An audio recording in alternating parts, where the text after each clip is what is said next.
नमस्कार।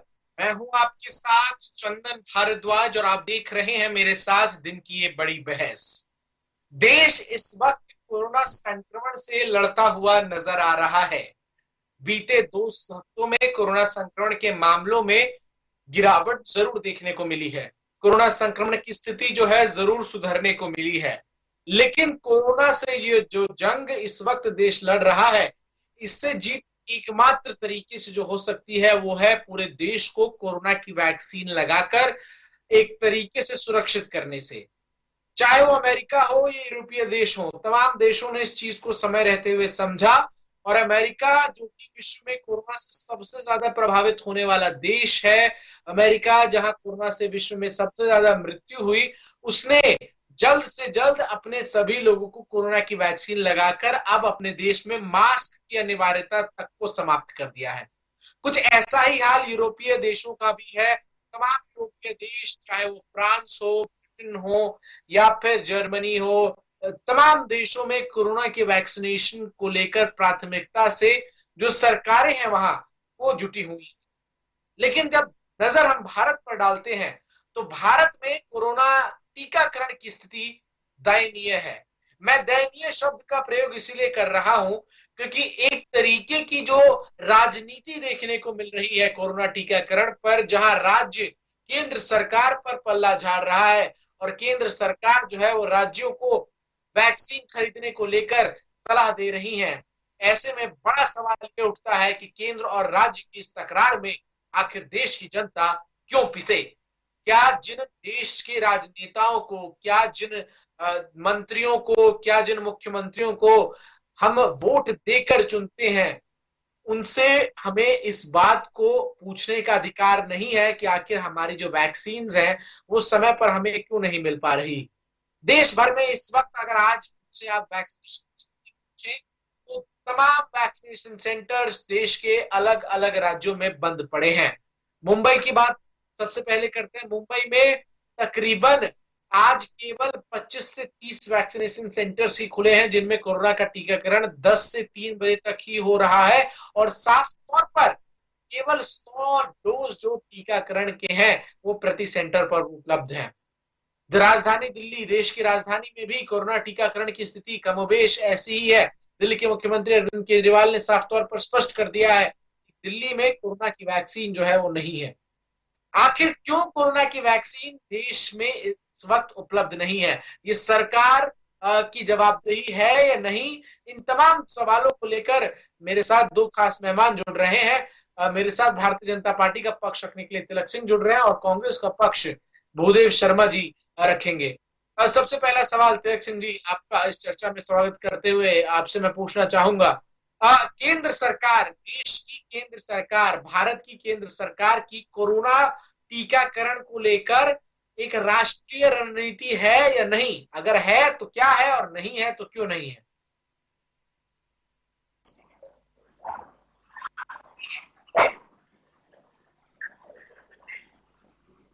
तिलक सिंह जी, आवाज आ रही है? अच्छा भाई, देखिए मैं आपकी बात पर जवाब देता हूं। जिस तरीके से कांग्रेस शासित राज्यों में वैक्सीन नहीं, एक सेकंड, एक मिनट, मैं आपकी बात का जवाब देता हूं। एक मिनट। आरोप करते आरोप का ये सवाल ही नहीं है जो आप कांग्रेस को पूछे और आप किसी अन्य राजनीतिक दल को पूछे। मेरा सवाल है, क्या केंद्र सरकार की राष्ट्रीय स्तर की वैक्सीनेशन को कोई रणनीति है या नहीं है? है तो क्या है वो बताइए और नहीं है तो क्या है वो बताइए। कांग्रेस और आम आदमी पार्टी बाद में करिए। जी चंदन भाई, आपने मेरा जवाब नहीं सुना था। आप बड़ी जल्दी टेंशन में आ जाते हैं। मैं सिर्फ ये बताने की कोशिश, मैं किसी सरकार को दोषी नहीं ठहरा रहा था, ना कांग्रेस को ना आम आदमी पार्टी को। मैं अपने देश की जनता को बताने की कोशिश कर रहा था कि जिस तरीके से बहुत सारे वीडियोस वायरल हो रहे हैं, लोग वैक्सीन लगाने से डर रहे हैं। सबसे पहले तो मैं अपील करता हूं कि वैक्सीन लगाइए। वैक्सीन रामबाण है, वैक्सीन लग जाएगी तो आप लोगों की जान सुरक्षित हो जाएगी। एक बात मैं सर सुनिए ना, मैं बता रहा हूं सर मुझे मेरा जवाब सुन लीजिए। वैक्सीन बीच में कुछ थोड़ी सी कमी जरूर आई थी, ये बात बिल्कुल सत्य है, क्योंकि देश में सिर्फ 2 ही कंपनियों का उत्पादन चल रहा था। अब जैसा कि केंद्र सरकार ने राज्यों को छूट दे दी है कि वो लोग ग्लोबल टेंडर के द्वारा अपनी वैक्सीन की पूरा कर सकते हैं। केंद्र सरकार भी अपने स्तर से इन चीजों को पूरा करने में लगी हुई है। मैं बता ये रहा था कि जिस तरीके से जनता शुरुआत में वैक्सीन को लेके ज्यादा उत्साहित नहीं थी, कई लाख वैक्सीन की डोजेज जो खराब हुई हैं, उनको उस समय पर ऐसा लग रहा था कि बहुत स्लो चल रहा है, इसलिए थोड़ा सा प्रोडक्शन में जरूर दिक्कत आई थी। लेकिन जैसे ही लोगों को ये पता चला कि वैक्सीन ही एक रामबाण है, जब बहुत ज्यादा लाइनें लगनी शुरू हो गई, तो वैक्सीन की जरूर थोड़ी सी कमी आई है। लेकिन आप इस बात को मान के चलिए कि आदरणीय मोदी जी युद्ध स्तर पर वैक्सीन की कमी को पूरा करने में लगे हुए हैं, और बहुत सारे भी ऐसे राज्य हैं जहां पे वैक्सीन ज्यादा रखी हुई है, लोग लगवाने कम आ रहे हैं। किस चीज का डर है मुझे नहीं पता, लेकिन आदरणीय मोदी जी कह चुके हैं, जितने देश के कैबिनेट मिनिस्टर हैं वो कह चुके हैं, जो पहले वैक्सीन का विरोध करते थे राकेश टिकैत से लेकर अखिलेश यादव तक, उन सब लोगों ने वैक्सीन लगवा ली है।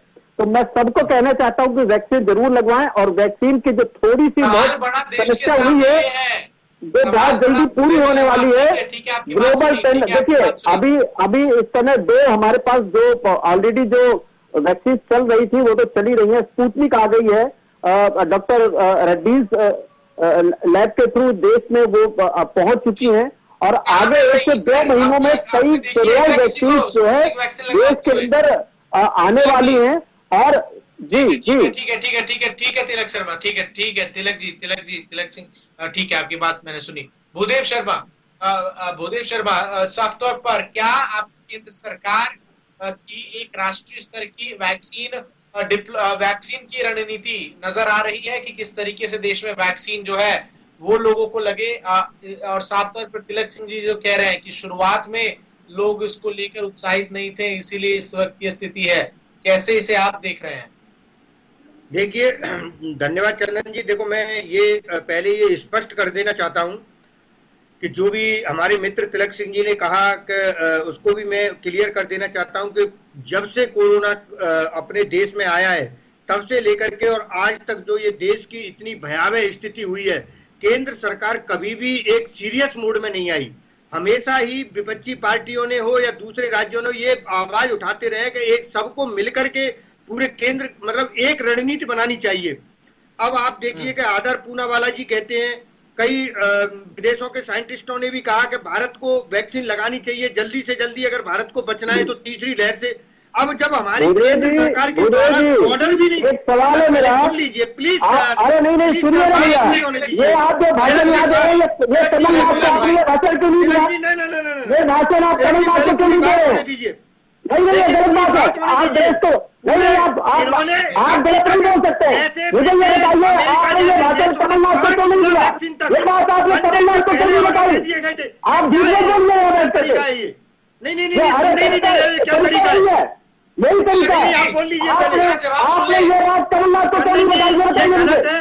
ये गलत है। इस बार इसको भारतीय साबित करने में लगा हुआ आपका एक नेता, गलत है, नहीं गलत है, आपका एक नेता भारतीय साबित करने में लगा हुआ है। देखिए, आपने उसको तो नहीं समझाया, आपने राहुल गांधी को तो नहीं समझाया, राहुल गांधी को आपने तो नहीं समझाया। का ऑर्डर दे दिया था न्यूजीलैंड जैसे देशों में, जहाँ झूठ बोलते हैं से 5 गुना अधिकतर, और यहाँ इनको देश की जनता से कोई मतलब ही नहीं है। अरे देश की जनता से मतलब ही नहीं है। आप ये बात अपने पार्टी के नेताओं को क्यों नहीं बता रहे?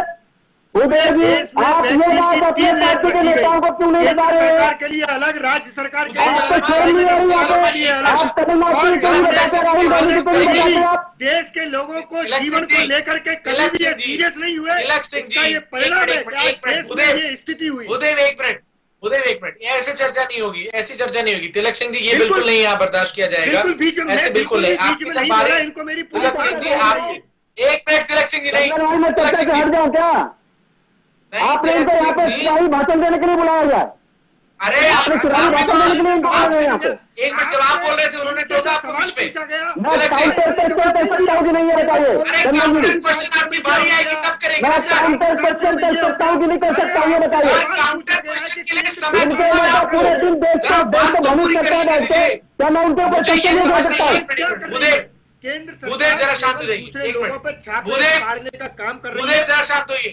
भूदेव शर्मा, एक मिनट, आप दोनों से कह रहा हूँ। तिलक सिंह जी, इस तरीके से चर्चा नहीं चलेगी। आपको काउंटर क्वेश्चन करना है आपके पास में। एक मिनट, नहीं, मेरी बात सुनिए नहीं, पहले आप मेरी बात सुनिए। आप चंदन जी, रिक्वेस्ट है, आप यहाँ आपने सवाल के जवाब देने आए। मैं आपसे प्रार्थना करता हूँ, आप कृपया मुझे 1 मिनट का टाइम दीजिए। देखिए 1 सेकंड, मुझे 20 सेकंड का टाइम दीजिए। नहीं नहीं, मुझे ये बताइए कि ये यहाँ पे चुनावी भाषण दे रहे हैं, कोई चुनाव होने वाला है देश में? ये फैक्ट है। अगर मैं फैक्ट के ऊपर कोई क्वेश्चन उठाऊंगा तो नहीं, मैं काउंटर क्वेश्चन कर सकता हूँ नहीं कर सकता हूँ, ये बताइए आप मुझे। नहीं, आप ये बात मैंने कमलनाथ को क्यों नहीं बताई? ये मूड में बात बीजेपी मैंने कमलनाथ को क्यों नहीं बताई? ये राहुल गांधी को क्यों नहीं बताई उन्होंने? भूदेव शर्मा जी, को भूदेव शर्मा, आंसू बहाने अरे भूदेव शर्मा, शांत हो जाइए। बचाने का काम कीजिए, सड़क पे भूदेव शर्मा, शांत उतरिए। ये होइए। आंसू बहा करके मगरमच्छ जैसे इससे देश के लोगों की जान नहीं बचेगी। देश के लोगों को टीका भी चाहिए, दवाई भी आपको क्यों नहीं चाहिए? मगरमच्छ के आंसू सोनिया गांधी बहाती है आतंकवादियों के मरने पे, आतंकवादियों के मरने पे सोनिया गांधी आंसू बहाती है। किनार कर रहे हो। आप झूठे बोल रहे हैं यहाँ पे।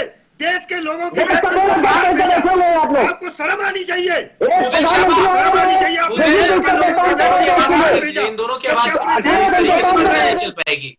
भूदेव शर्मा, तिलक सिंह जी, भूदेव शर्मा, आपकी आवाज नहीं आ रही, आप दोनों की आवाज लोगों तक नहीं पहुंच रही, और आपकी आवाज मैं तब तक नहीं बढ़ा पाऊंगा जब तक आप दोनों सुनेंगे नहीं। आवाज दोनों की अब बढ़ा दीजिए। तिलक सिंह जी, आपको काउंटर क्वेश्चन करने का मैं पूरा समय दूंगा। आपने अपनी बात रखी, उसके बाद मैं भूदेव शर्मा से सवाल का जवाब ले रहा था। आप बीच में बिल्कुल नहीं टोकेंगे। आपके पास समय मिलेगा, आप उस समय में अपनी पूरी बात जो आपको रखनी होगी वो रखिएगा। भूदेव शर्मा, अपनी बात पूरी कीजिए और फिर तिलक सिंह जी आप अपना काउंटर क्वेश्चन चंदन भाई, मैं पहले बता रहा हूँ, अगर ये झूठ बोलेंगे देश को हम भ्रमित करेंगे तो मैं टोकूंगा बीच में। झूठ का बिल्कुल नहीं है। कोई अपनी बात, कोई अपनी बारी का कोई मतलब नहीं है। आप यहाँ बिल्कुल कह रहे हैं हम झूठ बोलते हैं बैठ के। जनता आप नहीं, आप चाहिए कि अगर कह रहे हैं हम झूठ बोलेंगे बैठ के, मैं आपको टोकूंगा। ठीक है, एक मिनट, जिस भूदेव शर्मा, तरह से भूदेव चंदन शर्मा, जी, भूदेव शर्मा, चंदन जी, सवाल तो सुन लीजिए। बिल्कुल। भूदेव शर्मा, सुनिए, सवाल हाँ जी। सवाल सुनिए, पहले सवाल सुनिए, चर्चा वैसी, हमारे पास ज्यादा समय नहीं होता। आप दोनों, इस वक्त देश कोरोना महामारी से जूझ रहा है, टीकाकरण को लाले पड़े हैं देश में, और आप दोनों टेलीविजन डिबेट में इस तरीके से लड़ रहे हैं। यही देश की जनता को संदेश आप दे रहे हैं। आप दोनों सवाल सुनिए और जवाब दीजिए, अपनी अपनी बारी का इंतजार कीजिए। तिलक शर्मा, हाइपर मत होइए। माफ कीजिए, तिलक सिंह जी। भूदेव शर्मा, क्या कांग्रेस शासित तमाम राज्यों में इस वक्त है वैक्सीनेशन की स्थिति? आप बताइए, कितना वैक्सीन उपलब्ध है, कितने सेंटर्स पे इस वक्त वैक्सीनेशन चल रहा है, और चाहे वो छत्तीसगढ़ हो, महाराष्ट्र हो, राजस्थान हो, क्या है वैक्सीनेशन की स्थिति? देखिए चंदन जी, जैसे मैं आपको बताना चाहता हूं कि पूरे देश को ये पता चलना चाहिए कि सुप्रीम कोर्ट के आदेशों को दरकिनार करते हुए हमारे देश के बच्चों की वैक्सीन को विदेशों में भेजा गया। सुप्रीम कोर्ट ने उस समय भी ये सवाल पूछा था कि जब अपने देश में कोरोना महामारी ये रूप ले रही है, अपने देश के लोगों के लिए वैक्सीन नहीं है, तो आप विदेशों में क्यों भेज रहे हो? ये फिर झूठ बोलना स्टार्ट हो गया। बच्चों को वैक्सीन बीच में नहीं चलेगा, बात नहीं कर रहा हूँ, आपको भी बोल रहे हैं बच्चों की वैक्सीन कहाँ बनी है? फोटो खिंचवा करके और वहां पे उतरते समय फोटो और चढ़ते समय फोटो, उनके सर पहले पूरी बात सुनने दीजिए चंदन जी, वरना ये गलत तरीका है डिबेट का। अगर ये मेरी बात पूरी नहीं होगी, अगर मैं कोई भी गलत आदेश दिया था तो बाहर क्यों भेजा जा रहा है, दरकिनार किया गया। भूदेव जरा एक काम करते हैं, भूदेव जरा एक काम करते हैं। तिलक सिंह जी, आप ही बोल लीजिए, काम कीजिए, आप ही बोल लीजिए, बोलिए। चंदन जी, मैं बड़े आदर के साथ आपसे एक सवाल करना चाहता हूं कि इनसे पूछिए बच्चों की वैक्सीन का ट्रायल कब हुआ है? बच्चों की वैक्सीन बाजार में कब आई है जो उसको विदेश भेज दिया गया? अरे देश के बच्चे हैं, आपका खेल नहीं है, झूठ बोलते हैं, ये आप नेशनल के ऊपर झूठ बोल रहे हैं। हर आदमी इस देश का बच्चा है। 80 साल का वृद्ध भी इस देश का बच्चा है, क्योंकि भारत हमारी माता है। आपने बीजेपी ने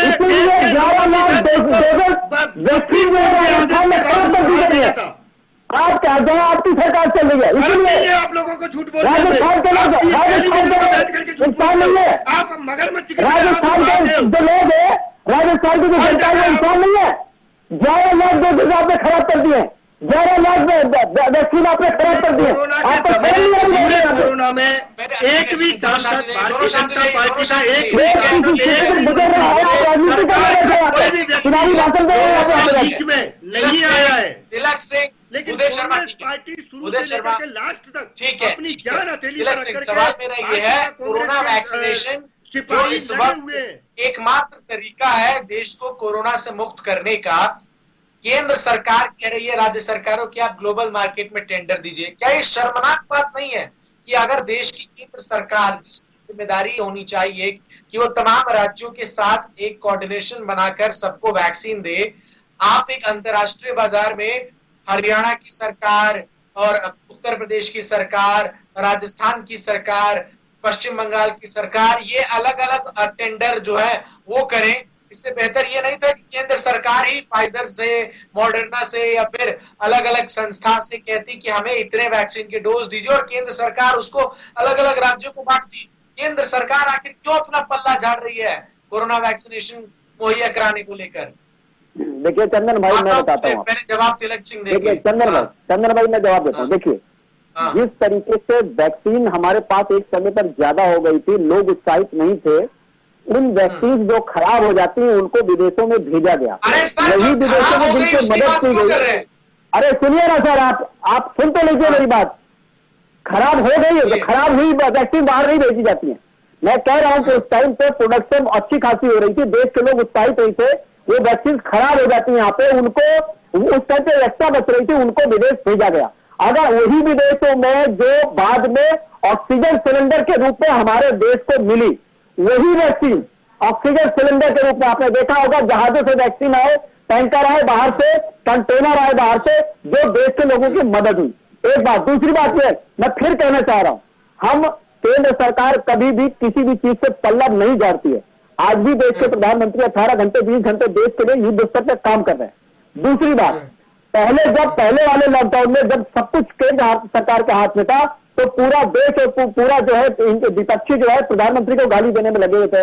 आज प्रधानमंत्री ने इनको हैंड फ्री कर दिया है कि आप लोग अपने हिसाब से करिए, कोई दिक्कत होती मुझे बताइए, मैं 24 घंटा सारे मुख्यमंत्रियों के, देश के सारे मुख्यमंत्रियों के लिए मैं हाजिर हूं। तो इसमें क्या बुरा किया? सारे मुख्यमंत्री ग्लोबल टेंडर लेके काम कर रहे हैं, देश के प्रधानमंत्री से सलाह मशवरा लेके ही काम कर रहे हैं। ऐसा तो नहीं है कि वो प्रधानमंत्री की कुछ नॉलेज में नहीं है। तो पल्ला झाड़ने वाली इसमें कोई बात नहीं है। बात सिर्फ यह है कि देश को बचाना है, किसी तरीके से देश सुरक्षित हो जाए, हमारा यही हमारा काम है, कोई काम नहीं है।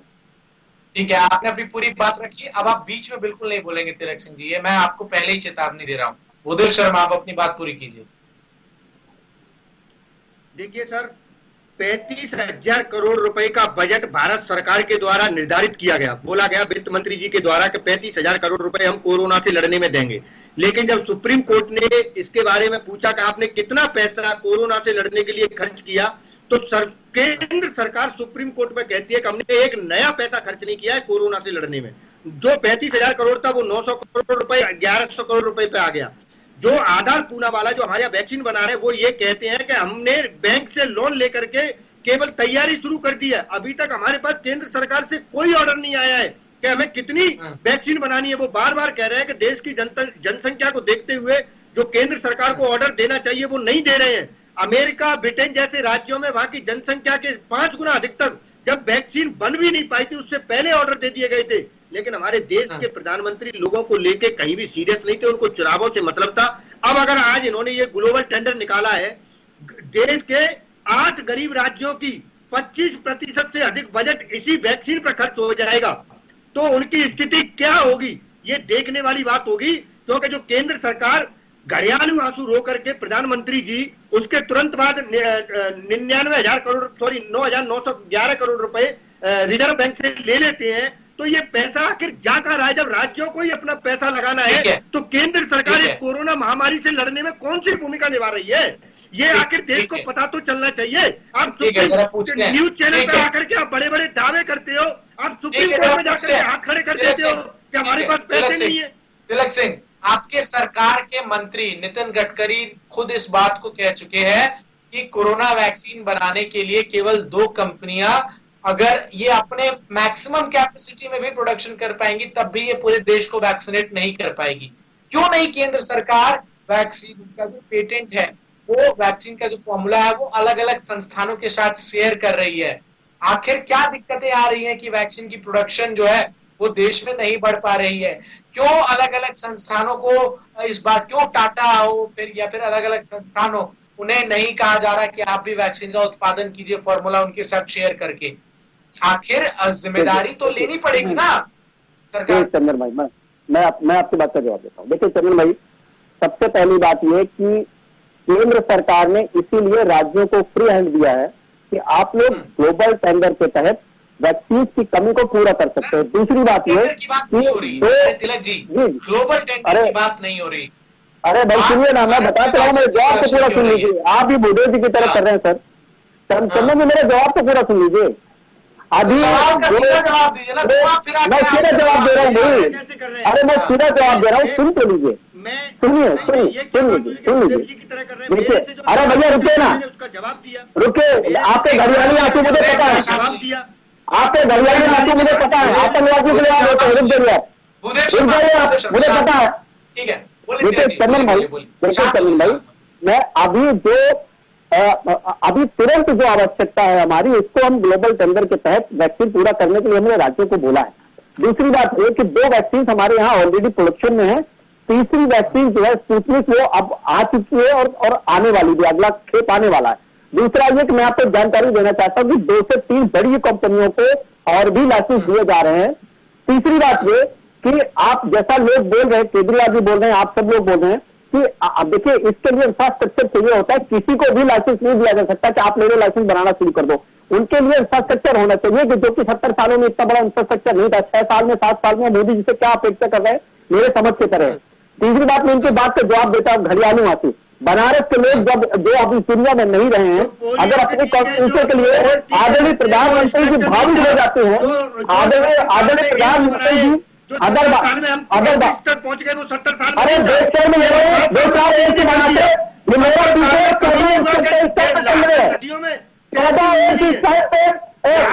पूरे देश में 14 इतने अंक बन चुके हैं कि आप सोच नहीं सकते हो।